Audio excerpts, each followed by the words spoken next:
On this historic day, when India takes her place as a free and independent dominion in the British Commonwealth of Nations. On this historic day, when India takes her place as a free and independent dominion in the British Commonwealth of Nations, I send you all my greetings.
ये सोचने की बात है कि क्या राजाओं के प्रशासन में मुसलमान राजा क्या केवल हिंदू राजाओं को अपने अधिकारी के रूप में रखते थे? क्या हिंदू राजा केवल हिंदुओं को अपने अधिकारी के रूप में रखते थे? ये बात बिल्कुल गलत है। और इसके लिए आप सोचिए कि अकबर के दरबार में नवरत्न थे। इन नवरत्नों में दो मुख्य नवरत्न जो थे वो हिंदू थे।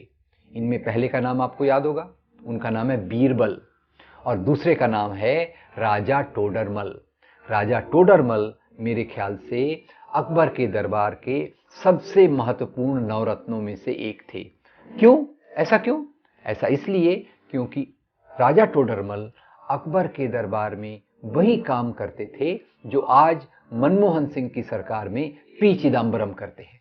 वैसे ही देखिए तो अकबर के जो प्रधान सेनापति थे उनका नाम था राजा मान सिंह। इसी प्रकार से औरंगजेब के एक बड़े सेनापतियों में से जो थे उनका नाम था राजा जय सिंह। यहां एक दो और बातें भी देख लें।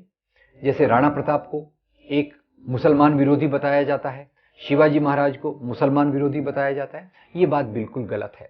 राणा प्रताप की जो मुसलमान राजाओं से लड़ाइयां हुई या शिवाजी महाराज की जो हिंदू राजाओं से लड़ाइयां हुई वो धर्म के कारण नहीं हुई।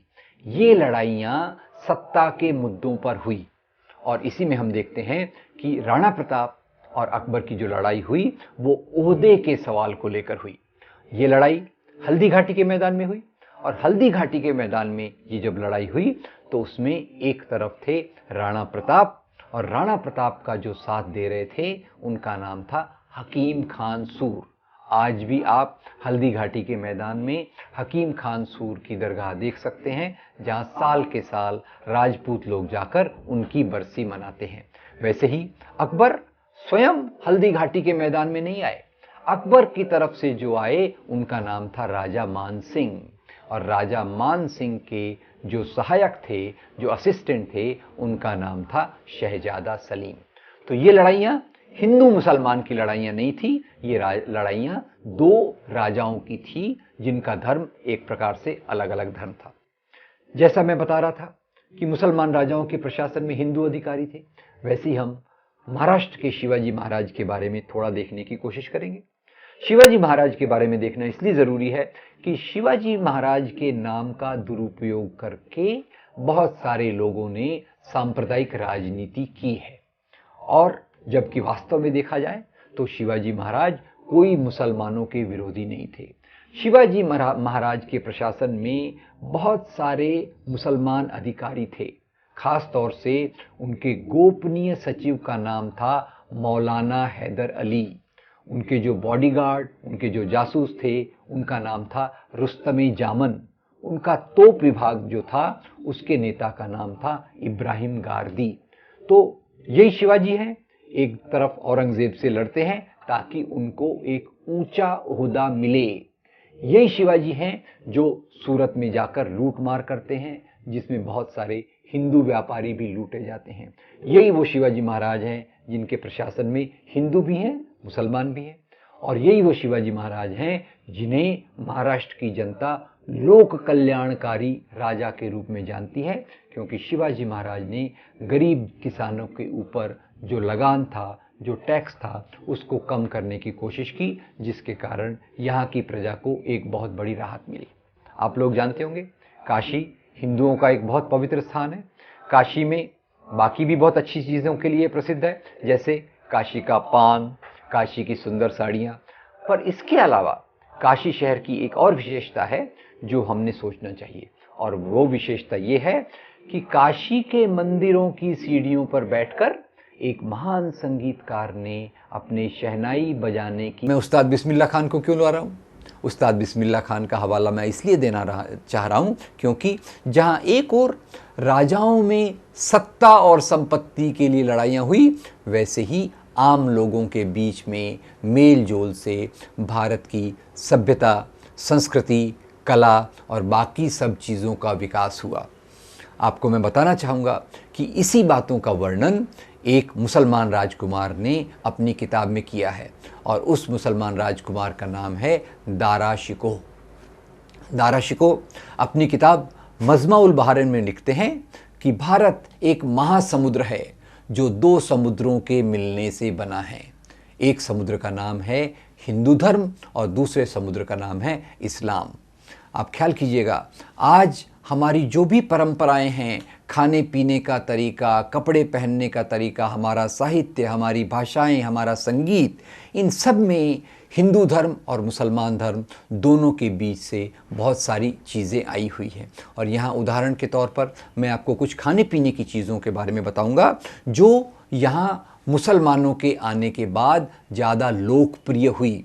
और तो और मज़े की बात यह है कि हमारे बम्बई में एक खाने पीने की चीज़ बहुत लोकप्रिय है और उसका नाम है वड़ा पाव।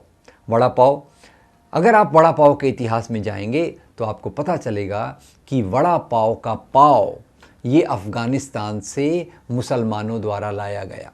इसके अंदर जो वड़ा होता है वो चने की दाल से बनता है। चने की दाल मेक्सिको से आई। इसके अंदर आलू होता है, आलू स्पेन से आया। इसके अंदर अदरक होती है, अदरक चाइना से आती है। और इसी को कहते हैं, इसी के लिए वेदों में एक वाक्य है, आनो भद्रा क्रत्वो यंतु विश्वतः। इसका मतलब है दुनिया के अच्छे से अच्छे विचार, अच्छे से अच्छी चीज़ें मेरे तक आएँ, मैं उन्हें स्वीकार करूँगा। जैसे भारत में बाहर से अच्छी चीज़ें आई, वैसे भारत की अच्छी चीज़ें भी बाहर गई, जिसके कारण पूरी मानवता, पूरी मानव सभ्यता का एक प्रकार से विकास हुआ।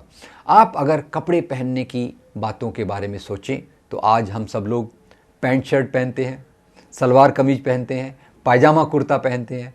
पर अगर आप पौराणिक सीरियलों की बात करें, रामायण महाभारत के देवी देवताओं की बात करें, तो उनके कपड़े रहते हैं धोती या साड़ी। क्या मतलब है इसका?